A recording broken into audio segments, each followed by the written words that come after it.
Guys একজন ট্রাভেলারের কাছে এর থেকে আর ভালো ভিউ কি হতে পারে। দেখুন, কষ্ট করে আসলাম পিপি থেকে, and this is the view of লাইটলুম grand canyon. তো আমরা মূলত যাব ওই নিচে, এবং দেখুন আমি এখন কোথায় দাঁড়িয়ে আছি। এটা একটা সুইসাইড পয়েন্ট টাইপ। গাইজ আমি এখন আসছি লাইটলুম গ্র্যান্ড ক্যানিয়নে, এবং এটাকে the end of the world বলা হয়। আর আমরা যাচ্ছি এখন নিচের গ্রামটাতে, লাইটলুম যে গ্রামটা রয়েছে সেখানে, এবং ইট উইল টেক 2.5 আওয়ার্স, মোট 2.5 থেকে 3 ঘন্টা লাগবে। এটাই হচ্ছে সকালের ভিউ। আমি একটু আপনাদেরকে জুম করে দেখাই, তাহলে বুঝতে পারবেন। দেখুন কত নিচে, হ্যাঁ। এবং দেখুন এই যে প্রোডাক্ট পারাপার করতেছে ওই রোপওয়ের মাধ্যমে, এটাকে রোপওয়ে না, এটা হচ্ছে একটা রশি টাইপ, এবং এই গ্রামেই মূলত এভাবে আদান প্রদান করে।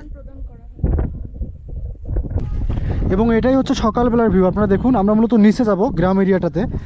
আর আজকে হচ্ছে আকাশটা একটু মেঘলা, এই জন্য ক্লিয়ার ভিউটা পাচ্ছি না। আমি রেকমেন্ড করব আপনারা সকালবেলায় আসবেন, যদি ভোরের দিকে বা যখন সূর্যোদয় হবে তখন যদি ট্রেকিং আরম্ভ করেন তাহলেই আপনার ক্লিয়ার ভিউ পাবেন। এটা কিন্তু ক্রমশ আরও ঢেকে যাবে, কিছুক্ষণ পর কুয়াশা আরও ঢেকে যাবে। তো আমরা যাচ্ছি ওই গ্রাউন্ডটার দিকে।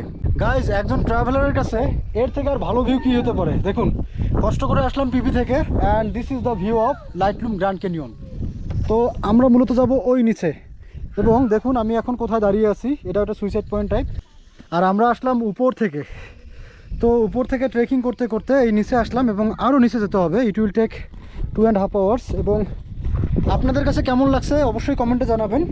আর এরকম শর্ট শর্ট ভিডিও পেতে এবং ভালো ভালো ভিডিও পেতে এই পেজটাকে অবশ্যই লাইক শেয়ার করে রাখুন বন্ধুদের কাছে।